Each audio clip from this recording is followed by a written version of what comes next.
Hello friend, CGPSC handwritten notes के YouTube channel में आप सभी का बहुत बहुत स्वागत है। चलिए, शिक्षक भर्ती, सीजी टेट, सी टेट सभी को एक साथ सम्मिलित रूप से हम लोग कंप्लीट कर रहे थे और उसी के तहत आप लोग को एक बाल विकास का सबसे बेस्ट सीरीज आपको प्रोवाइड कर रहे थे, जिसमें 1000 प्रश्नों का हम लोग का टारगेट था। ठीक है। हाँ, लगभग इसके 2 क्लासेस मैंने पहले करवाए हैं, तो अभी तक आप नहीं देखे हैं, 2 सेशन हो चुके हैं, तो उसको देख लीजिएगा। 150 क्वेश्चन हम लोग ने कवर कर लिए थे। आज 151 से आगे स्टार्ट करेंगे। 150 क्वेश्चनों में आप लोगों ने देखा था कि लगभग 2 से 3 क्वेश्चन आपके डायरेक्ट सीजी टेट में फंसे हुए थे। तो ये वाला सेशन आप लोग पूरा देखिएगा, पूरा अंतिम तक देखिएगा। 1000 क्वेश्चनों का जो सेट है उसको पूरा करने के तक आप लोग ये वाला सेशन को मत छोड़िएगा, प्रतिदिन इसको अटेंड करिएगा। ठीक है, एक के बाद एक लगातार सेशन आपको मिल रहे हैं। ठीक है, और डेली क्लास से जुड़ा करें, कोई भी बीच में ना छोड़ा करें। ठीक है, और जिन लोग भी अभी तक हमारे बैच से नहीं जुड़े हैं, शिक्षक भर्ती series special target wise topic test series, वो जरूर जुड़ जाइएगा। हमारा नंबर है 75 83 86 44 61। ठीक है, नया सेशन भी स्टार्ट हो रहा है, नया चरण भी स्टार्ट हो रहा है। तो चलिए सीधे चलते हम लोग जहाँ पहुँचे थे वहीं से स्टार्ट करेंगे। ठीक है, 150 नंबर क्वेश्चन तक हम लोग ने कर लिया था। बहुत शानदार क्वेश्चन है, मैं बार बार बोल रहा हूँ, इसको नहीं किया फिर आप लोग जीवन में बहुत बड़ी गलती करेंगे। इसको आपको पूरा करना ही है किसी भी हालत में। बहुत शानदार क्वेश्चनों का सेट बनाया गया है, एकदम परफेक्ट है, जो आपको डायरेक्ट एग्जाम में देखने को मिलेगा ही। ठीक है, 150 तक पहुंच गए थे। आज आगे स्टार्ट करते हैं 151 नंबर क्वेश्चन से। चलिए, यहीं तक किए थे। 150 नंबर क्वेश्चन क्या था? निम्नलिखित में कौन सा एक महत्वपूर्ण गतिविधि बच्चों को सीखने में सक्षम बनाती है? कौन सी गतिविधि जो बच्चों को सीखने में सक्षम बनाती है? संवाद, कन्वर्सेशन। ठीक है, चलिएगा आज 151 से स्टार्ट करते हैं, यहाँ तक कर लिए थे। चलिए 51 नंबर क्वेश्चन स्टार्ट करें। एक बार शेयर कर दीजिए स्टेटस में अपने सभी लोग, ताकि ज़्यादा से ज़्यादा लोग जुड़ जाए। और पेपर होने के बाद भी आपको लोग कंटिन्यू आपको जुड़ना है, ताकि जो भी आपका शिक्षक भर्ती पेपर आए तब आप एकदम मजबूती के साथ खड़े हो। आपको एक भी दिन समय वेस्ट नहीं करना। मैं बार बार बोल रहा हूँ, कभी भी किसी दिन किसी भी समय आ सकता है। आने के बाद केवल 30 दिन समय मिलेगा। उस 30 दिन में विज्ञापन जारी होने के बाद आपको तैयारी करने का फिर समय नहीं मिलेगा, उसमें नहीं हो पाता। ठीक है, चलेगा, चालू करें। लाइव चैट ऑन कीजिएगा, आंसर देते जाइएगा। अब आराम से करेंगे, कोई जल्दबाजी नहीं है। लाइव चैट ऑन कीजिए सभी लोग, उसी में आंसर देते जाइएगा। ठीक है, चलिए क्या नंबर क्वेश्चन आपको दिख रहा है स्क्रीन पे। स्किनर के अनुसार भाषा की आवातिक होती है, क्या होती है बताइए? अनुकरण द्वारा, संज्ञानात्मक प्रतिनिधित्व द्वारा, उद्दीपक अनुक्रिया प्रतिमान द्वारा, क्लासिकल अनुबंध द्वारा। तो बताइए स्किनर के अनुसार बताना है, क्या होगा इसका सही आंसर? बिल्कुल क्लासिकल अनुबंध सिद्धांत इन्होंने दिया था ना इस, तो ऑप्शन नंबर डी इसका सही आंसर है। ठीक है, चलिएगा अगला क्वेश्चन भी आगे बढ़ते हैं। 152 छूट गया है, 153। माता पिता से वंशजों में स्थानांतरित होने वाले लक्षण को क्या कहा जाता है? मोस्ट इंपॉर्टेंट क्वेश्चन है, एकदम इजी क्वेश्चन है। पर्यावरण, आनुवांशिकता, जीन, होम्योस्टैटिस। माता पिता से वंशजों में स्थानांतरित होने वाले लक्षण को क्या कहते हैं? तो सभी को बताओ क्या कहते हैं? बिल्कुल आनुवांशिकता बोलते हैं। ठीक है, चलिए 154 नंबर क्वेश्चन को आगे बढ़ते हैं। सारे प्रकार के क्वेश्चन है, हर चैप्टर के क्वेश्चन है, हर लेवल के क्वेश्चन है। ठीक है, चलिएगा अगला क्वेश्चन देखते जाइएगा, जल्दी जल्दी करेंगे। बालक का स्वास्थ्य, शारीरिक विकास, उसके सही विकास के लिए एक महत्वपूर्ण शर्त है। क्या बोल रहा है? कथन को ध्यान से। बालक का जो स्वास्थ्य है, शारीरिक विकास, उसके विकास के लिए महत्वपूर्ण शर्त है, यह कथन है। बिल्कुल, जो उसका स्वास्थ्य होता है और शारीरिक विकास उसके विकास के महत्वपूर्ण है। अगर उसका शारीरिक विकास ठीक नहीं रहेगा, उसका स्वास्थ्य ठीक नहीं रहेगा, तो विकास कहाँ से हो पाएगा? तो चारों ऑप्शन में से बताइए कौन सा असत्य है, क्योंकि शारीरिक विकास किसी भी तरह के दूसरे विकास से प्रभावित नहीं करता। गलत हो सकता है क्योंकि शारीरिक विकास में विभिन्नता होती है। सत्य है क्योंकि शारीरिक विकास विकास क्रम में सबसे ऊपर होता है। सत्य है क्योंकि शारीरिक विकास दूसरे क्षेत्र के विकास से संबंध रखते हैं। तो अब बताइए सी या डी में से क्या आएगा? ये तो दोनों आएगा नहीं, सही है आपको पता चल गया, लेकिन सी या डी में से क्या आएगा ये बताइए, जल्दी बताएंगे। बिल्कुल ऑप्शन नंबर डी सबसे बेस्ट है। ठीक है, सत्य है क्योंकि शारीरिक विकास दूसरे क्षेत्र के विकासों से संबंध रखता है। तो इसका सही आंसर ऑप्शन नंबर डी, याद रखिएगा। चलिए अगले क्वेश्चन को आगे बढ़ते हैं। Question number 155।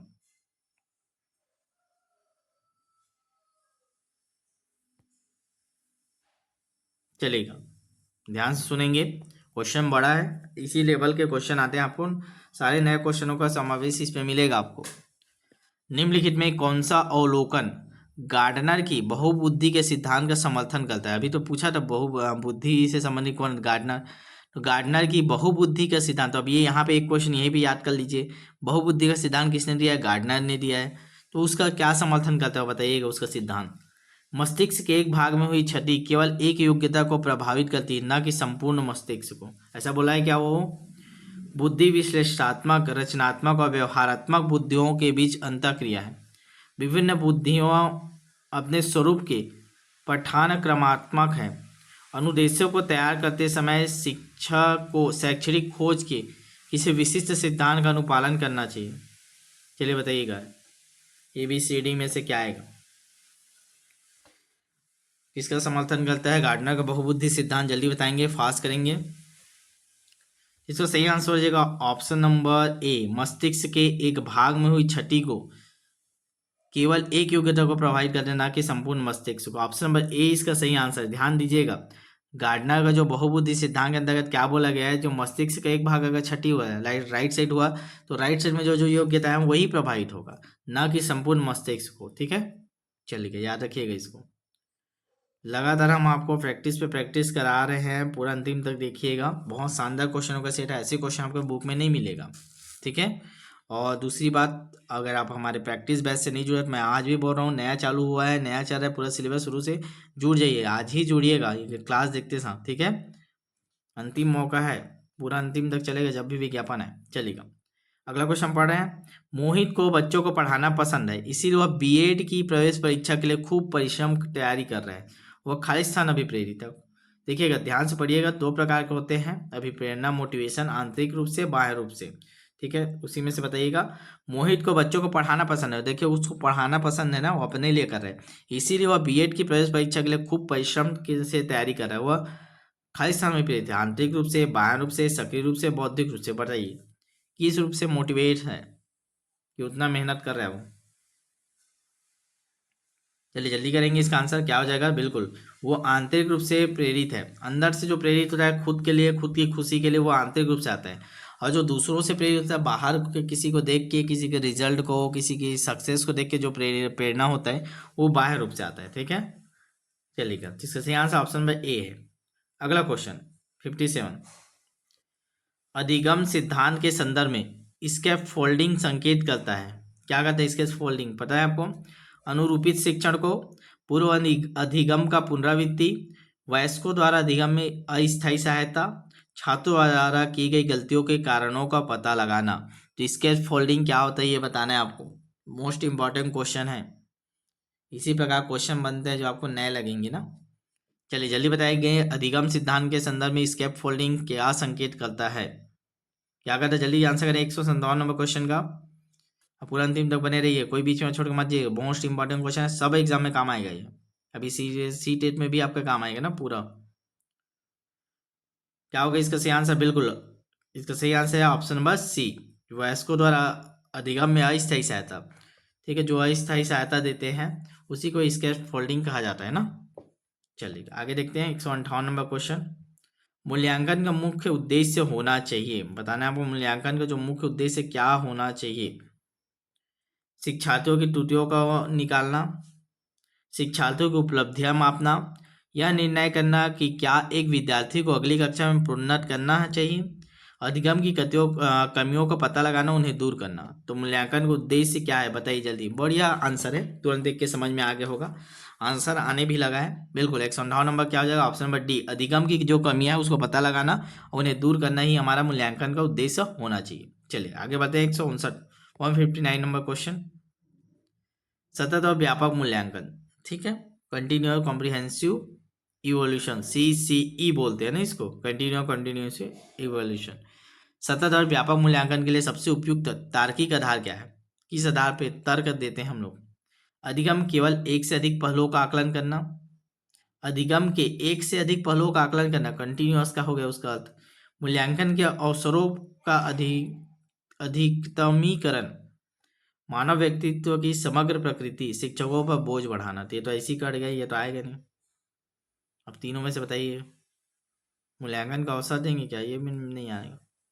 इसका सही आंसर क्या हो जाएगा? ऑप्शन नंबर ए, अधिगम के एक से अधिक पहलुओं का आकलन करना। मतलब वही है, सतत मतलब आपको रेगुलर करना है, प्रतिदिन आपको आकलन कीजिए, या जो भी पढ़ा है उसका आकलन कीजिए।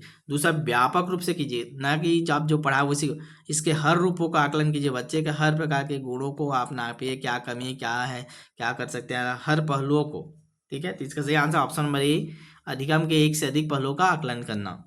चलिए 160 नंबर क्वेश्चन देखते हैं। लगातार हम आपको करा रहे हैं, आपको भी लगातार जुड़ना है, एक भी दिन एक भी क्लास मिस नहीं करना है। ठीक है, प्रतिदिन टेस्ट आपको दिलाना है, जो भी आपका टारगेट जब रहेगा उसको पहले पूरा करना अच्छे से। अब थोड़ा स्पीड से नहीं, अब थोड़ा आराम से चलेंगे, लेकिन आपको पूरा टारगेट को अच्छे से पढ़ के दिलाइएगा, तभी जाकर बेनिफिट मिलेगा। ठीक है, जो भी आपको टारगेट आपके आज बैच में डाला है उस टारगेट को बहुत अच्छे से पूरा करिएगा। जितने भी आपके सोर्स हैं उन सभी को पढ़ने के बाद आप टेस्ट दिलाइएगा। टेस्ट में जो क्वेश्चन है वही पेपर में आएगी, ये नहीं मैं बोलता, लेकिन आप जो दिन भर मेहनत करें, तैयारी करें, उसके बाद आप टेस्ट दिलाएंगे, ये सबसे इंपॉर्टेंट रहता है ना, समझिएगा उसको। चलिएगा 160 नंबर, एक अच्छा अध्यापक विद्यार्थियों के मध्य बढ़ावा देता है।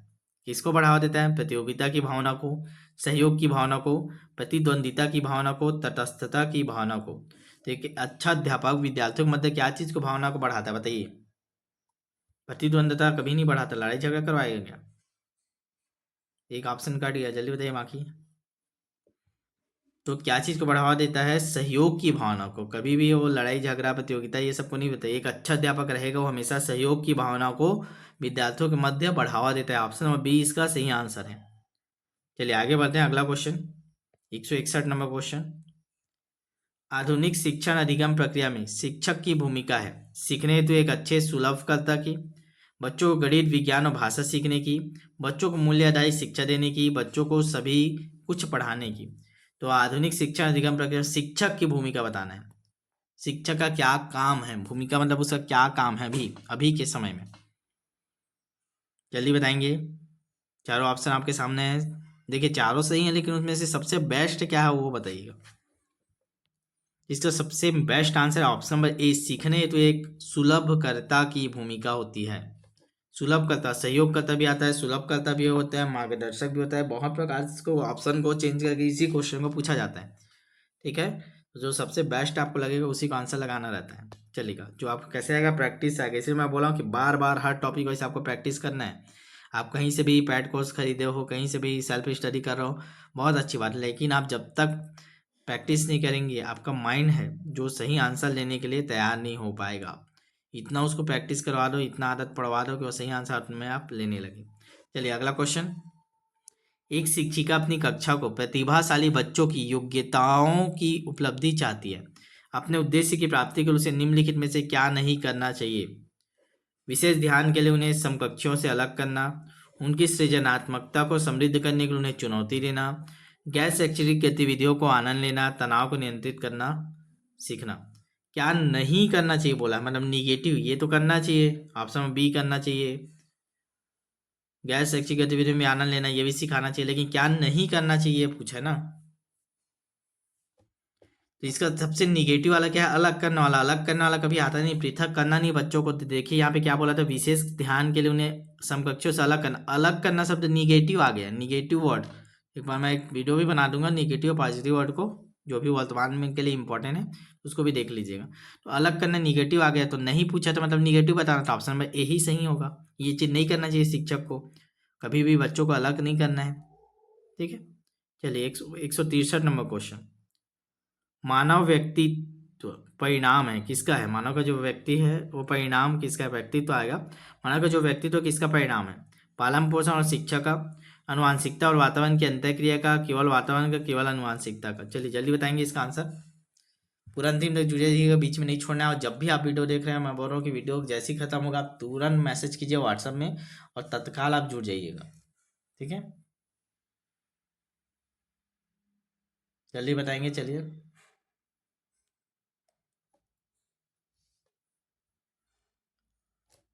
तो क्या हो जाएगा इसका सही आंसर? बिल्कुल आपको पता ही है, इसका ऑप्शन में बी ही सही है, दोनों रहता है। अनुवांशिकता और वातावरण की अंतःक्रिया के कारण ही मानव का व्यक्तित्व होता है, उसका विकास होता है, हर चीज। ठीक है, चलिए 164 नंबर क्वेश्चन देखते हैं। कक्षा में जो विद्यार्थी प्रश्न पूछते हैं उनके बारे में बताइएगा, जो बार बार उठ के प्रश्न पूछते रहते हैं। उन्हें कक्षा के बाद शिक्षक से मिलने की सलाह दी जाए, कक्षा चर्चा में भाग लेने के लिए प्रोत्साहित किया जाना चाहिए, लगातार प्रश्न पूछने के लिए प्रोत्साहित करना चाहिए, स्वतंत्र रूप से उत्तर ढूंढने के लिए प्रोत्साहित करना चाहिए। बहुत शानदार क्वेश्चन है, बहुत शानदार ऑप्शन है, मोस्ट इंपॉर्टेंट। 2-3 स्टार लगा लीजिएगा, यही आपके दिमाग का ओरिजिनल टेस्ट है। अब इन चारों में से आपको बताना है, सभी सही है, सभी अच्छा है। चलिएगा, बाद में मिलने के लिए सलाह नहीं देंगे आप। एक ऑप्शन तो खत्म हो गई, ऑप्शन नंबर ए खत्म, बाकी इन तीनों में से आप दिमाग लगाइए। यही प्रैक्टिस आपके माइंड को करवाते हैं हम लोग अपने बैच में। इतने सारे क्वेश्चन आपको देंगे कि आपका माइंड प्रैक्टिस करने लगे। यहाँ पे अभी एक बार गलती करेंगे, फिर अगला जब इस प्रकार से आएगा तो आप गलती नहीं करेंगे। यही मेन इंपॉर्टेंट है। इसीलिए आपको डेली टेस्ट दिला के प्रैक्टिस करना है, टारगेट बेसिस पे चलना है आपको। आज से लेकर जब तक पेपर नहीं हो तब तक एक भी दिन नहीं मिस करना है। जल्दी जल्दी बताइए आप। मैं बीच बीच में थोड़ा सा आपको समझाने लगता हूँ कि आप आंसर लेते रहें तब तक, ठीक है। इसका सबसे बेस्ट आंसर है लगातार प्रश्न पूछने के लिए प्रोत्साहित करना, ठीक है। लगातार प्रश्न पूछने के लिए उनको प्रोत्साहित करना। ऑप्शन नंबर सी इसका सही आंसर है, सबसे बेस्ट, ठीक। चलिए आगे बढ़ते हैं। अगला क्वेश्चन 165 नंबर। शिक्षा की किंडरगार्टन पद्धति का प्रतिपादन किसने किया है? टीपी नन ने, स्पेंसर ने, फोबेल ने, मॉन्टेस्नी ने। चलिए बताइए किंडरगार्टन पद्धति का प्रतिपादन किसने किया है? सभी को पता होगा, जल्दी कमेंट करें, लाइव चैट में कमेंट करें। बाद में जो देखते हो कमेंट में किया करें, बाकी लोग लाइव चैट में कमेंट करें। और एक बार और बोलना चाहूँगा, जितने लोग क्लास देख रहे हैं अगर सबके सब सब्सक्राइब नहीं किए हैं तो फिर आप लोग को बहुत सारी चीज़ें छूट रही होगी। आप सब्सक्राइब करके रखें ताकि कोई भी क्लास, कोई भी अपडेट आपसे ना छूटे, ठीक है। इसमें हमारा बेनिफिट नहीं, आपका ही बेनिफिट है कि कोई भी चीज़ नहीं छूटेगा, क्योंकि आप इस फील्ड से जुड़े हुए हो। अभी हर अपडेट आपके लिए इंपॉर्टेंट है, ठीक है। चाहे शिक्षक भर्ती संबंधित हो, नए शिक्षक भर्ती 2023 शिक्षक भर्ती, या जो भी अपडेट आ रहे हो, ठीक है, जो भी क्लास आ रहे हैं, जो भी इंपॉर्टेंट हो, आपको नहीं छूटना चाहिए। चलिए इसका आंसर आप लोगों ने दे दिया, किंडरगार्टन पद्धति बिल्कुल सही जवाब, सभी को पता होगा पोवेल का है। ऑप्शन नंबर सी इसका सही आंसर है। चलिए अगला क्वेश्चन, क्वेश्चन नंबर 166।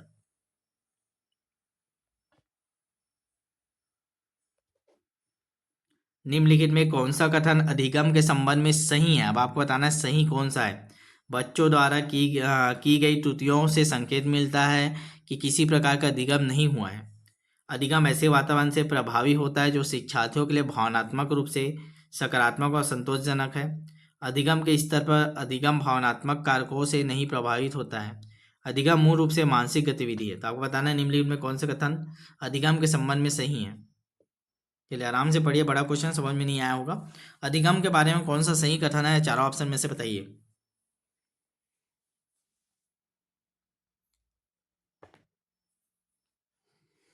चलिए क्या हो जाएगा इसका सही आंसर? इसका सबसे best answer option number B. क्या है ऑप्शन नंबर बी? समझिए अधिगम के बारे में क्या सही है। अधिगम ऐसे वातावरण को प्रभावित होता है जो शिक्षार्थियों के लिए भावनात्मक रूप से सकारात्मक और संतोषजनक है। तो भावनात्मक रूप से सकारात्मक संतोषजनक, उसी से ही अधिगम प्रभावित होता है। तो इसका सही आंसर ऑप्शन नंबर बी। चलिए अगला क्वेश्चन देखते हैं। चलिए अगला क्वेश्चन आपकी स्क्रीन पे है। जब बालक की परीक्षा द्वारा मापी हुई योग्यता के सही मूल्यांकन में स्थायित्व होता है तब उस परीक्षा को क्या बोलते हैं? स्थायित्व होना चाहिए, मतलब कोई चेंजेस नहीं होगा। मैं चेक करूं तो भी वही आएगा, आप चेक करें तो भी वही आएगा। स्थायित्व होना चाहिए, एकदम परफेक्ट आकलन होता है। इसीलिए आजकल हर चीज़ को इसी में ढाला जा रहा है। तो उस परीक्षा को क्या होता है? वैधता परीक्षा, विश्वसनीयता, वस्तुनिष्ठता, इनमें से कोई नहीं। पहले बनाएंगे। आजकल सभी पेपर इसी आधार पे लिया जाता है ताकि किसी बच्चे के साथ भेदभाव ना हो। पता चला कोई चेक करने वाला कुछ हाँ किया, अच्छे माइंड से चेक कर दिया, कोई बुरे माइंड से, तो ऐसा पेपर हो रहा है कि सभी में स्थायित्व तो रहे। तो उसको क्या बोलते हैं आपको पता है? वस्तुनिष्ठता, ठीक है। इसीलिए आजकल सभी एग्जाम, जितने जॉब वाले, सब वस्तुनिष्ठता ही होते हैं, क्योंकि इसमें जो चेक करने वाले का प्रभाव नहीं पड़ता, ऑटोमेटिक जो सही आंसर वो सही आंसर ही लिया जाता है। ऑप्शन नंबर सी, ठीक है। चलिए अगला क्वेश्चन देखते हैं।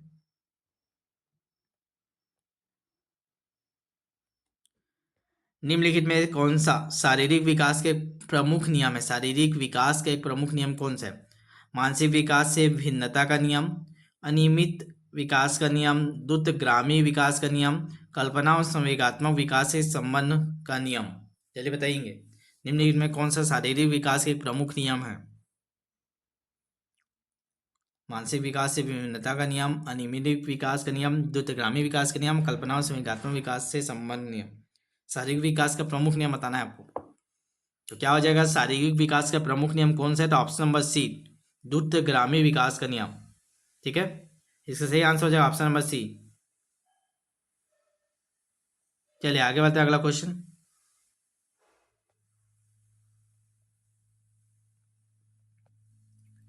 वन 169। निम्नलिखित में कौन प्रारंभिक बाल्यावस्था अवधि के दौरान उन भूमिकाओं और व्यवहारों के बारे में जानकारी प्रदान करते हैं जो एक समूह में स्वीकार करते हैं? ध्यान से पढ़िएगा क्वेश्चन, तब समझ में आएगा। निम्नलिखित में कौन, ऑप्शन है उनमें से कौन प्रारंभिक बाल्यावस्था में, ठीक है, उन भूमिकाओं और व्यवहारों के बारे में जानकारी प्रदान करे जो समूह में स्वीकार। कौन बताता है कि आपको ऐसे ऐसे करना है, ठीक है, ये नियम कानून ऐसे चलना है करके, आपको ये करना अच्छा है बुरा है, कौन सिखाता है? भाई बहन और अध्यापक, अध्यापक एवं साथी, साथी एवं माता पिता, माता पिता एवं भाई बहन। प्रारंभिक बाल्यावस्था की बात किया है, अब सोच के बताइए उस टाइम किसके ज़्यादा संपर्क में हम लोग रहते हैं? जल्दी आंसर करेंगे, फास्ट करेंगे। इसका सही आंसर हो जाएगा ऑप्शन नंबर डी, सबसे ज़्यादा प्रारंभिक बाल्यावस्था हम केवल माता पिता भाई बहनों के संपर्क में रहते हैं, ठीक है, स्कूल तो बाद में जाते हैं बाल्यावस्था में।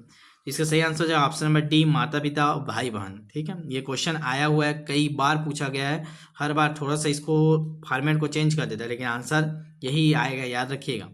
सारे क्वेश्चन बहुत ही इंपॉर्टेंट, मैं बार बार बोल रहा हूँ, इतने इंपॉर्टेंट क्वेश्चन है कि आपको पूरा रटाया जाना चाहिए। हर हफ्ते, हर संडे संडे को इसको फिर से रिवाइज करिएगा, ठीक है। गारंटी दे रहा हूँ, आपका बाल विकास में 30 में कम से कम 25-28 नंबर आएगा अगर आप 1000 क्वेश्चनों के सेट को आप बार बार रिविजन करके एकदम दिमाग को परफेक्ट बना लेंगे। इतना मैं गारंटी दे रहा हूँ, ओपन बोल रहा हूँ यूट्यूब में, पेपर के बाद आप बताइएगा। इन 1000 क्वेश्चनों का आप कम से कम हर संडे संडे रिवाइज कीजिएगा।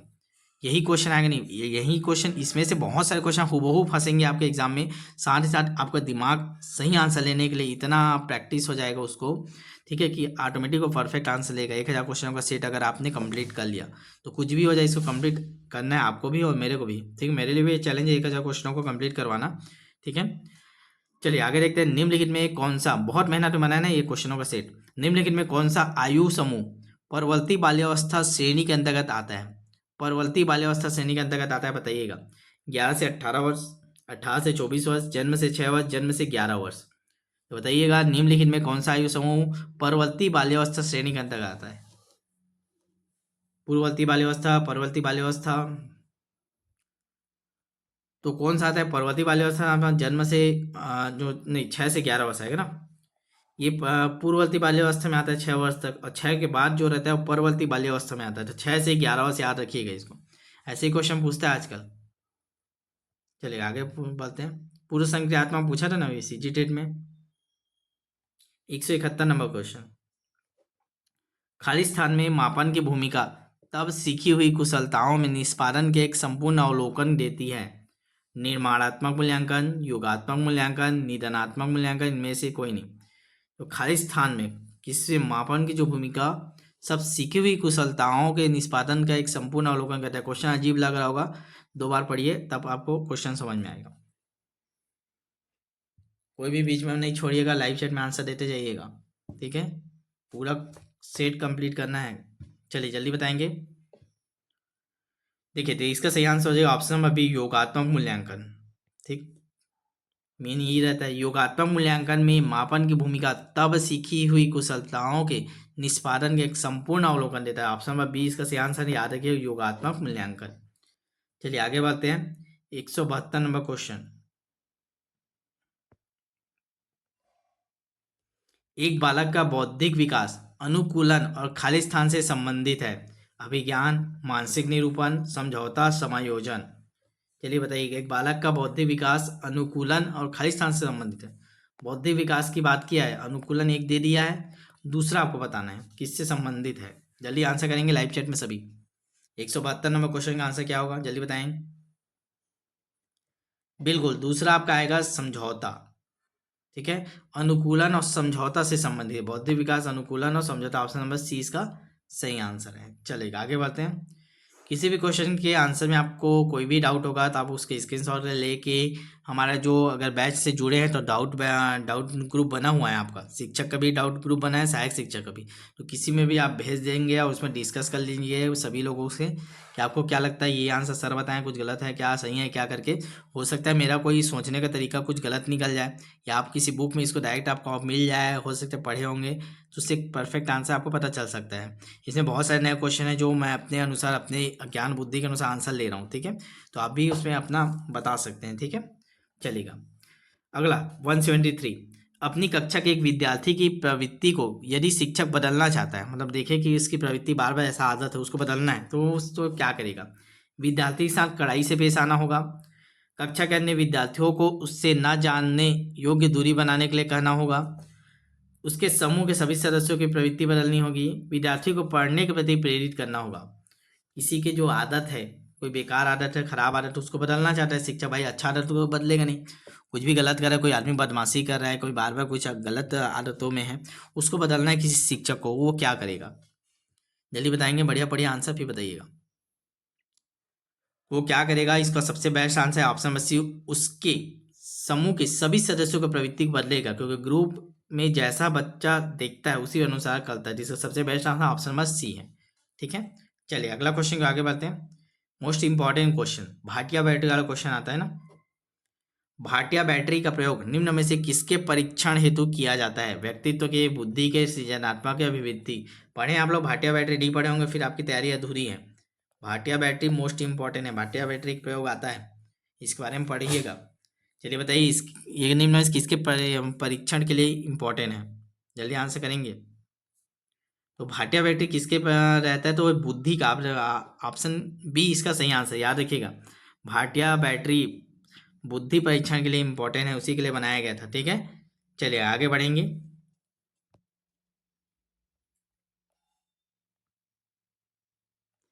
चलिएगा, इस प्रश्न का आंसर दीजिएगा। 175 नंबर, बुद्धि लब्धि के संबंध में क्या सत्य है? क्या सत्य बताना है आपको बुद्धि लब्धि के संबंध में? बौद्धिक आयु में व्युत्क्रमी संबंधित रहता है, कालाक्रमिक आयु से प्रत्यक्ष संबंधित रहता है, कालानुक्रमिक आयु से व्युत्क्रमिक संबंधित रहता है, बौद्धिक तथा कालानुक्रमिक आयु दोनों से प्रत्यक्ष संबंध रखता है। तो आपको बताना है बुद्धि लब्धि के बारे में कौन सा सही है। थोड़ा अजीब क्वेश्चन है, थोड़ा कठिन क्वेश्चन है, तो इसका सही आंसर मैं आपको बता देता हूँ, ऑप्शन नंबर सी, कालाक्रमिक आयु से व्युत्क्रमी संबंध। आपको पता है बुद्धि लब्धि IQ बराबर क्या होता है? मानसिक आयु अपान वर्तमान आयु, या कालक्रमिक आयु बोलते हैं इसको। ठीक है, वर्तमान आयु, ठीक है, रियल आयु, ठीक है, जो अभी चल रहा है रियल आयु, या कालानुक्रमिक आयु भी बोला जाता है। तो ये देखिए, इन दोनों के बीच में कौन सा है? विक्रमिक संबंध है ना, 1/, कालक्रमिक आयु, इसीलिए ऑप्शन नंबर सी इसका सही आंसर। समझ में आया कि नहीं आया?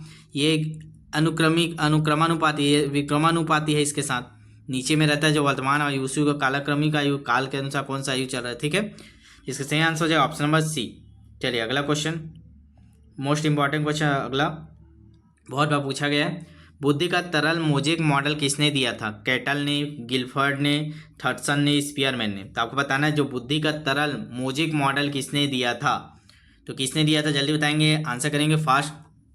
बुद्धि का तरल मोजेक मॉडल तो किसने दिया था? इसका सही आंसर हो जाएगा ऑप्शन नंबर ए, कैटल। याद रखेंगे, बुद्धि का तरल मोजेक मॉडल किसने दिया? कैटल ने दिया, कैटल। ठीक है, चलिए 177 नंबर क्वेश्चन, चूहा बंदर वाला आजकल नहीं देखने को मिल रहा क्वेश्चन, लेकिन देखने को मिलेगा तब आप लोग परेशान हो जाओगे, क्योंकि इसको पढ़ते नहीं। खालिस्तान संबंध प्रतिक्रिया सिद्धांत में पावलोव ने प्रयोग किया। पावलोव ने जो संबंध प्रतिक्रिया सिद्धांत में किस पर प्रयोग किया था? देखिए, पावलोव ने किसके प्रयोग की थी अलग बात है, लेकिन संबंध प्रतिक्रिया के सिद्धांत में किस में प्रयोग किया था? बिल्ली पर, कुत्ते पर, बंदर पर, चूहे पर। इस प्रकार से आएगा, थोड़ा घुमा के आएगा ताकि आपको कन्फ्यूज कर पाए। संबंध प्रतिक्रिया के सिद्धांत में पावलोव ने प्रयोग तो किया था, लेकिन किस पे प्रयोग किया था? तो किस पे प्रयोग किया था? इसका सही आंसर हो जाएगा ऑप्शन बी, कुत्ते पर। याद रखेंगे, कुत्ते पर संबंध प्रतिक्रिया सिद्धांत में पावलोव ने प्रयोग किया था। ठीक है, चलिए आगे बढ़ते हैं। 178 नंबर क्वेश्चन, ग्रेड अंकों से कैसे अलग हैं? यह प्रश्न निम्न में से किस प्रकार के प्रश्न के अंतर्गत आता है? जो ग्रेड है वो प्रश्नों से अलग है। आपको पता है ना, आजकल ए ग्रेड, A+ ग्रेड दिया जाता है, पहले क्या दिया जाता? 80%, 90% दिया जाता था। तो उससे क्या अंतर है दोनों में? विश्लेषणात्मक प्रश्न के अंतर्गत आता है, मुक्त अंत वाले हैं, समस्या समाधान वाला, अपसारी वाला।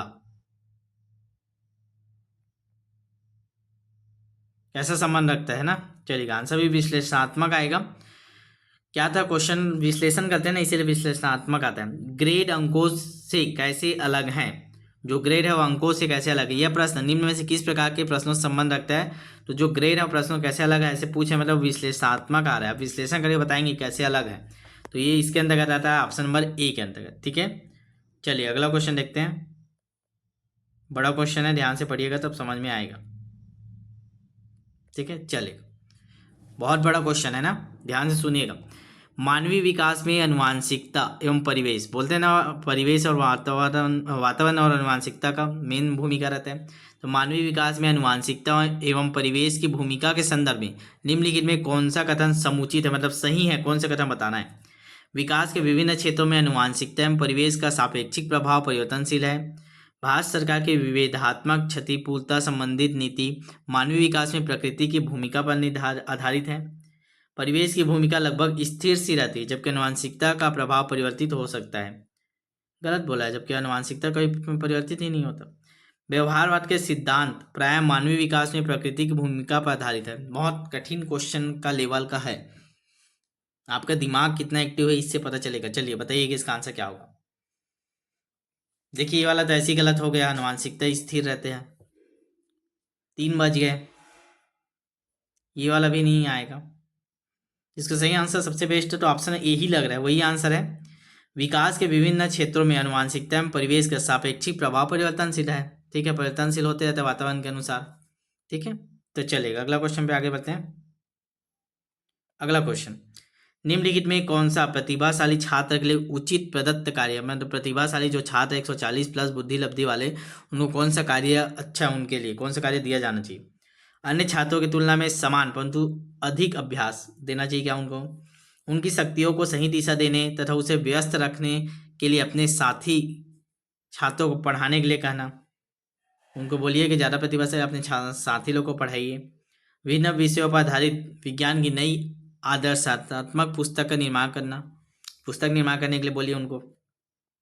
पूरी कक्षा से पहले उसे अपने पाठ्य पुस्तक शीघ्र समाप्त करने देना। तो क्या आप कार्य देंगे एक प्रतिभाशाली छात्र को, इन चारों में से बताइएगा जो आपको सबसे बेस्ट लगे। ध्यान से पढ़िएगा, थोड़ा सा लेंदी क्वेश्चन है, बड़ा बड़ा क्वेश्चन, लेकिन इसी प्रकार का प्रैक्टिस आप करेंगे तब आपका माइंड क्या होगा, सही आंसर लेने के लिए एकदम ट्रेंड हो जाएगा, ट्रेंड हो जाएगा। ठीक है, चलिएगा जल्दी बताएंगे, फास्ट करेंगे इसका आंसर। इसे सही आंसर हो जाएगा ऑप्शन नंबर बी, उनकी शक्तियों को सही दिशा देने तथा उसे व्यस्त रखने के लिए अपने साथियों को पढ़ाने के लिए। इन चारों में से सबसे पॉजिटिव वही लग रहा है कि अपने साथी को, पीयर ग्रुप को पढ़ाने के लिए बोलेगा। उनको बोलिए कि आप अपने छोटे छोटे साथी जिनको कोई परेशानी, उनकी परेशानियों को दूर करें, उनको पढ़ाइए करके। ठीक है, इसका सही आंसर हो जाएगा ऑप्शन नंबर बी। चलिए लाइव चैट में आंसर देते ही रहिएगा, कोई भी बीच में मत छोड़िएगा, बहुत इंपॉर्टेंट क्वेश्चनों का सेट है।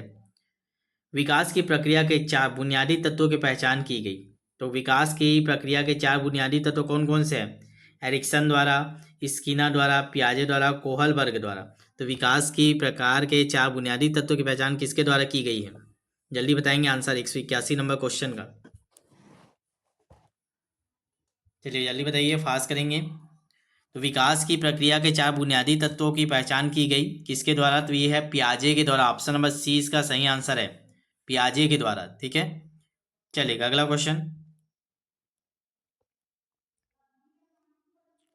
उत्तेजक अनुकूलन सिद्धांत का संबंध किस मनोवैज्ञानिक से है, स्किनर से, थार्नडाइट से, हेगेटी से, थॉमसन से।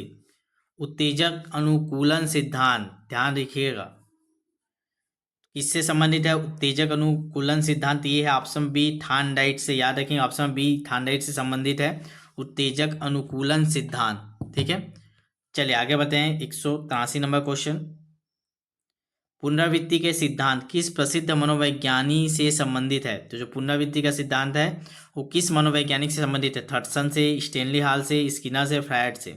जल्दी बताएंगे, फास्ट करेंगे तभी कवर हो पाएगा। डेली 1-1 घंटा करेंगे तब जाके इसको कवर कर पाएंगे ना, ध्यान रखिएगा।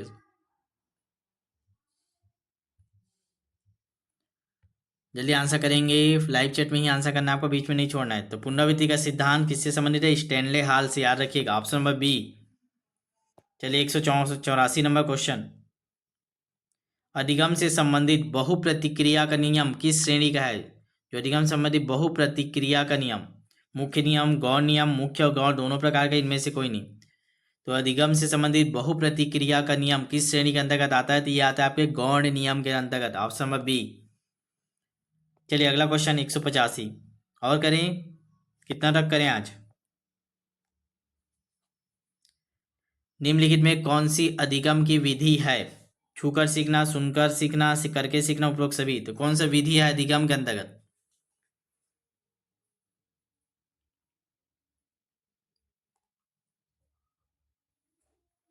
जल्दी बताएंगे। तो ये सभी तो आते हैं ना, सभी के अंतर्गत आता है, लेकिन सबसे best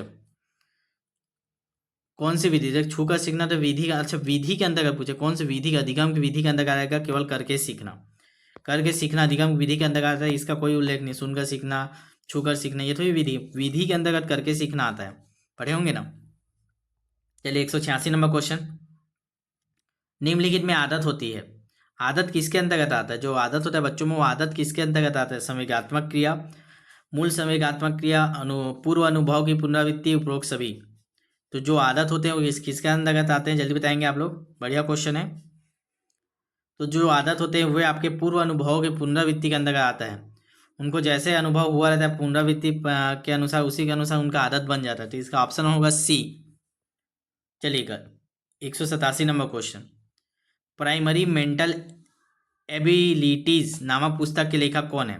primary mental abilities, Thorndike, Thomson, Skinner, Crow and Crow. सब प्रकार क्वेश्चन मैं बार बार बोल रहा हूँ, ये आपके सी टेट के लिए बहुत इंपॉर्टेंट है, सीजी टेट के लिए बहुत इंपॉर्टेंट है, शिक्षक भर्ती के लिए बहुत इंपॉर्टेंट है। सभी को ध्यान में रखकर ये बनाया गया है, ठीक है। इसको पूरा अच्छे से देखिएगा, एक भी क्वेश्चन आपका मिस नहीं होना चाहिए, बार बार रिवीजन कीजिएगा, 1000 क्वेश्चनों का सेट। इसका सही आंसर ऑप्शन में भी है थॉमसन, ठीक है। तो प्राइमरी मेंटल एबिलिटीज नामक पुस्तक के लेखक कौन है? थॉमसन। चलिएगा 188 नंबर क्वेश्चन, मोस्ट इंपॉर्टेंट है, कई बार पेपर में पूछा गया है। बच्चे को सक्रिय दुनिया की अपनी समझ का निर्माण, बच्चे को सक्रिय दुनिया की अपनी समझ का निर्माण एक बयान के लिए जिम्मेदार ठहराया। प्याजे, पावलोव, कोहलबर्ग, स्किनर। किसने बोला है बच्चों को सक्रिय दुनिया के लिए अपनी समझ का निर्माण? तो किसने बोला है? तो ये आएगा प्याजे का, ऑप्शन नंबर ए। सक्रिय आएगा मतलब प्याजे, याद रखिएगा। चलिए अगला क्वेश्चन, दृश्य की कमी के साथ वी ग्रेड के एक छात्र होना चाहिए। दृश्य की कमी के साथ वी ग्रेड का एक छात्र होना चाहिए।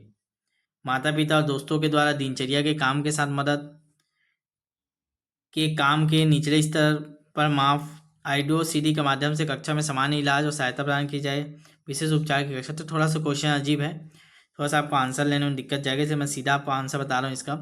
कोई दृश्य की कमी वाला बच्चा है तो आईडीओसीडी के माध्यम से पढ़ाएं, अब जिसको देख नहीं पाता, ठीक है, अंधा टाइप का बच्चा है, जो अंध आँख की रोशनी कम है या पूर्ण अंधा नहीं, आंशिक रूप से थोड़ा सा कमजोरी आँख में, तो आईडीओसीडी, ठीक है, आवाज़ के माध्यम से कक्षा में सामान्य इलाज और सहायता की उनको ज़रूरत होती है, ठीक है। चलिएगा 190 नंबर, 200 तक कर लेते हैं आज का टारगेट, 200 तक, ठीक है, धीरे धीरे बढ़ेंगे। गेस्टाल्ट संप्रदाय का जन्म किस देश में हुआ? मोस्ट इंपॉर्टेंट क्वेश्चन है।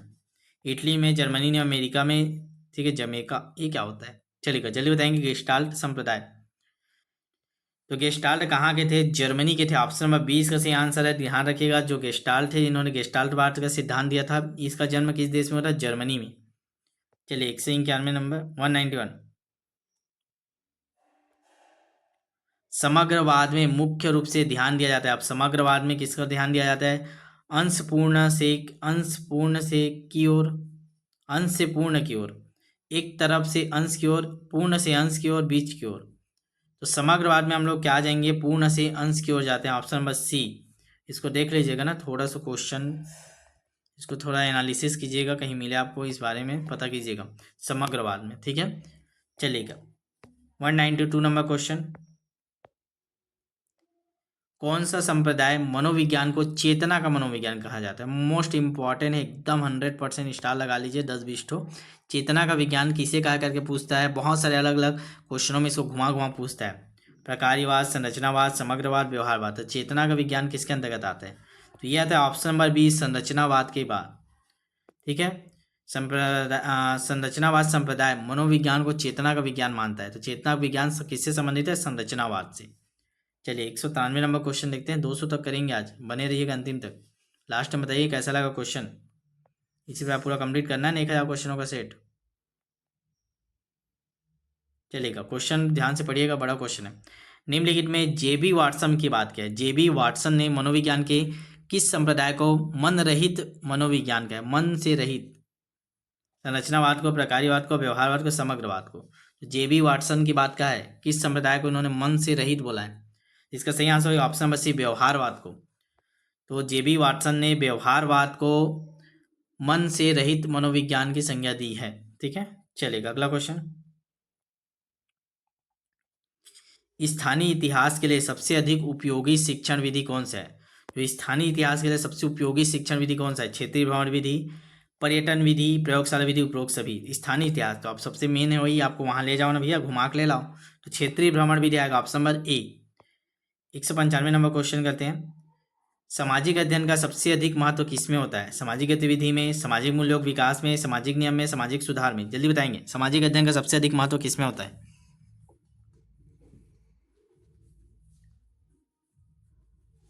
जल्दी बताएंगे, आंसर करेंगे सभी लाइव चैट में। पूरा दिन तक बने रहिएगा। जिन लोग अभी तक बैच से नहीं जो जुड़ जाइएगा, हमारा नंबर नोट कर लिए 75 83 86 44 61। इसी प्रकार के हर सब्जेक्ट की, हर टॉपिक के क्वेश्चन आपको करने हैं, तो जरूर जुड़िएगा, आज ही जुड़िएगा। चलिए, इसका सही आंसर हो जाएगा ऑप्शन नंबर बी, सामाजिक मूल्यों के विकास में। सामाजिक अध्ययन का सबसे अधिक महत्व होता है सामाजिक मूल्यों के विकास में। ऑप्शन नंबर बी इसका सही आंसर है। चलिए अगला क्वेश्चन 196। प्रजातांत्रिक मूल्यों एवं सिद्धांतों का अनुकरण कुंडली विधि करती है। कौन सा विधि इसका अनुसरण करती है बताइए? प्रजातांत्रिक मूल्य सिद्धांतों का। समाज नीति विधि, वाद विवाद विधि, सामाजिक अध्ययन विधि, उपरोक्त सभी। तो प्रजातांत्रिक मूल्य और सिद्धांतों का अनुसरण कौन सी विधि करता है? तो ये करता है आपका वाद विवाद विधि। इसको देख लीजिएगा, थोड़ा सा ये डाउटफुल वाला थोड़ा क्वेश्चन है, इसको मैं आप लोग के ऊपर छोड़ रहा हूँ। इसको स्क्रीनशॉट लीजिएगा, डिस्कशन कीजिएगा, इसके बारे में कुछ समझ में आ रहा होगा तो ठीक है। वाद विवाद विधि को प्रजातांत्रिक मूल्य और सिद्धांतों का अनुसरण करता है, क्योंकि वाद विवाद से ही पता चलता है कि क्या प्रजा को चाहिए, क्या उसकी ज़रूरत है, क्या है, ठीक है। बाकी उसको देखना समझना पड़ेगा क्वेश्चन थोड़ा सा। सामाजिक अध्ययन पढ़ाने की प्राथमिक कक्षाओं में सर्वाधिक उपयोग विधि क्या? प्राथमिक कक्षा में 1 से 5 तक आपको सामाजिक अध्ययन पढ़ाना है, तो पर्यावरण के अंतर्गत पढ़ाते हैं, अलग से तो कोई सामाजिक विज्ञान नहीं रहता। तो पर्यावरण के अंतर्गत जो पढ़ाते हैं आप सामाजिक अध्ययन, तो उसका कौन सी विधि सर्वाधिक उपयुक्त है? कहानी विधि, वाद विवाद विधि, समाज नीति विधि, उपरोक्त सभी। बच्चे को वाद विवाद थोड़ी कराओगे यार, तो कहानी सुनाओगे आप छोटे बच्चों को। ऑप्शन नंबर ए आएगा, ठीक है। चलिए अगला क्वेश्चन 198 नंबर।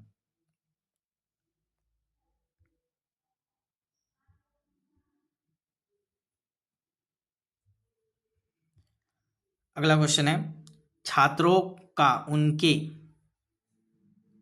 हर स्थान के आधार, यहाँ पे छूट गया कुछ शब्द ना, के आधार पर विभिन्न समूह वर्गीकृत आत्मसम्मान, उनके आत्मसम्मान, ये पर तो समझ गया चलेगा। आत्मसम्मान को बढ़ाता है, उसके शैक्षिक प्रदर्शन को कम करता है। आप किसके आधार पे बोला? ये थोड़ा क्वेश्चन मिस प्रिंट हो गया, छोड़िएगा इसको, ठीक है। चलिए 199 देखिएगा। अपनी व्यक्तिगत पहचान बनाने के लिए बच्चों को निम्नलिखित में से स्वयं को क्या समझना चाहिए? बच्चे समझना चाहिए, मशीन, मनुष्य, परिपक्व व्यक्ति। अपने स्वयं के व्यक्तित्व का पहचान बनाना है, तो बच्चे को स्वयं को क्या समझना चाहिए? बढ़िया क्वेश्चन है, बताइएगा। अपने स्वयं की व्यक्तिगत पहचान बनाना है उसको, तो अपने आप को क्या समझना चाहिए? तो क्या समझना चाहिए? एक मनुष्य समझना चाहिए, ऑप्शन नंबर सी। चलिए लास्ट क्वेश्चन करते हैं, 200 क्वेश्चन ही करते हैं आज, बाकी कल की क्लास में करेंगे। आगे इसको कवर करना है पूरे 1000। आप लोग साथ दीजिएगा, पूरा डेली जुड़िएगा और ज़्यादा से ज़्यादा लोग जोड़िए, हमारे बैच से सबको जोड़िए, ताकि बेस्ट वहाँ पे कंटेंट भी दे पाएँ। हमारे लगातार टीम मेहनत कर, जितने ज़्यादा लोग हों उतनी ज़्यादा जोश से हम लोग कर पाएंगे, और उतना ज़्यादा समय तक आप लोग बहुत अच्छे से कंटेंट दे पाएंगे। थोड़ा सा फीस है, नाम मात्र के फीस भी जो है आप सभी को पता है, क्योंकि कंप्यूटर टाइपिंग वाला थोड़ी काम करेगा, और नेट वेट के लिए लगता है पूरा, टाइपिंग के लिए जो अलग अलग सब्जेक्ट टीचर उनको देने के लिए थोड़ा सा फीस की आवश्यकता हमें भी है, तो थोड़ा सा फीस ले रहे हैं नाम मात्र, बाकी हम लोग अपने से सब चीज़ मिक्स करके कर रहे हैं, ठीक है। चलिएगा लास्ट क्वेश्चन। बालकों की सोच अमूर्तता की अपेक्षा मूर्त अनुभव और प्रत्ययों से होती है, यह अवस्था कौन सी है? मतलब मूर्त अनुभव जहाँ हावी रहेगा उस अवस्था पूछा है। 7 से 12 वर्ष, 12 से वयस्क तक, 2 से 7, जन्म से 2 वर्ष। मूर्त अनुभव के आधार पर जल्दी सोचेगा, तो क्या आएगा इसका सही आंसर? 7 से 12 वर्ष। मूर्त क्रिया का, मूर्त संक्रियात्मक अवस्था बोलते हैं 7 से 12 वर्ष, याद रखिएगा इसको, ठीक है। आज यही करते हैं, 200 क्वेश्चनों का सेट हम लोगों ने अभी तक कवर किया है। अगले सेशन में इसको आगे बढ़ाएंगे, 201 से करेंगे, ठीक है। क्वेश्चन रेडी है, बस आप लोग का थोड़ा साथ देने की ज़रूरत है। ज़्यादा से ज़्यादा इसको शेयर कीजिए, ताकि व्यूज़ जितने ज़्यादा आएंगे, हमारे जो टीचर साथी जो इसमें लगातार मेहनत कर रहे हैं, बहुत शानदार क्वेश्चनों का सेट बना रहे हैं, बार बार इसको चेक भी करवा रहे हैं, ताकि कोई भी आंसर गलत ना हो। फिर भी अगर कोई आंसर में अगर आपको डाउट होता है, तो डाउट क्लास में, डाउट वाला जो बैच है उसमें भेज दीजिएगा, ठीक है। हमारे नंबर नोट करें, जिन लोग भी आज तक नहीं जुड़े हैं, 75 83 86 44 100। मैं बार बार बोल रहा हूँ, जुड़ जाइए, क्योंकि बाद में आपको समय नहीं मिलेगा। अभी मेन समय है, आप एक गलती करके आए, सीजीटेट से निकल के आए, आपको पता है कि कैसे पढ़ना है, क्या है, प्रैक्टिस कितना जरूरी है। हर टॉपिक वाइज अगर आप प्रैक्टिस करना चाहते हैं तो जरूर जुड़िएगा। फिर से आपको एक बार रिमाइंडर दिला देता हूँ कि हम लोग का सेकेंड चरण स्टार्ट हो चुका है। अगर आप चाहते हैं एक बार फिर से शुरू से कंप्लीट तैयारी करना तो आप जरूर जुड़िएगा। हमारा बैच एक बार क्लियर कर देता हूँ, आज से लेकर जब तक पेपर नहीं हो उसके एक दिन पहले तक चलेगा।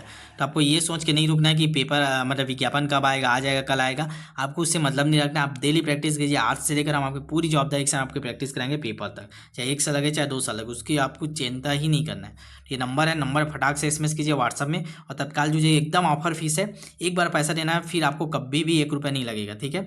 अब बाकी लोग जो बैच से जुड़े हैं वो उन लोग रिप्लाई कर दीजिएगा, ठीक है, कि आपको कोई भी कोई फीस मांगा जाता है इतने में आपको करा रहे हैं। एक बार सिलेबस कंप्लीट हो गया, सेकेंड राउंड चल रहा है। सहायक शिक्षक 699, शिक्षक 799, सहायक शिक्षक 1299। कोशिश किया करें सभी लोग 1299 वाला बैच लेने का। भले आप B.Ed वाले हैं, वर्ग 3 का नहीं दिलाएंगे तो भी आप ये बैच लीजिए, ताकि ज़्यादा से ज़्यादा प्रैक्टिस हो, क्योंकि सिलेबस 95% सेम है। बस पर्यावरण का कुछ चैप्टर, पर्यावरण का भी कुछ चैप्टर आपके साइंस में आ जाता है, कुछ चैप्टरों को आप निकाल देंगे तो बाकी सब चीज़ सेम है। इसलिए मैं बार बार बोलता हूँ 1299 वाला बैच लीजिएगा, ठीक है। 200+ चयन हम लोग को 2023 में हो, तो उस पर बहुत सारे वृद्धि के हर चीज़ दे रहे हैं आपको। क्लासेस भी बहुत सारे करवा रहे हैं, 1000 क्वेश्चन का सेट आपको करा रहे हैं। ऐसे बहुत सारी चीज़ आपको सुविधाएं दे रहे हैं जिसमें आपका सिलेक्शन कोई नहीं रोक सकता, ठीक है। तो अंतिम में यही बोल के मैं इस सेशन को समाप्त करूंगा। बार बार पछतावे से बेहतर इस बार जी जान लगा कर तैयारी कर ली जाए। अभी क्लास बंद नहीं करना है, ठीक है। अगला सेशन आएगा तो उसको कवर करना है पूरा, आपको पूरा 1000 क्वेश्चन तक लगातार आपको देखना है, बार बार रिवाइज करना है। हर संडे को इसको रिवाइज करना है, ठीक है। मैं भी कोशिश करूँगी इसको मर्ज करके एक बार फिर से बार बार हर संडे में रिवाइज कराऊँ, ठीक है। बार बार रिवाइज करेंगे ताकि आपका इतना क्वेश्चन आपके माइंड में बस जाए, आंसर लेने का जो क्षमता है वो आपका एकदम परफेक्ट हो जाए, ठीक है। चलिए शेयर कर दीजिएगा, मिलते हैं नेक्स्ट वीडियो में।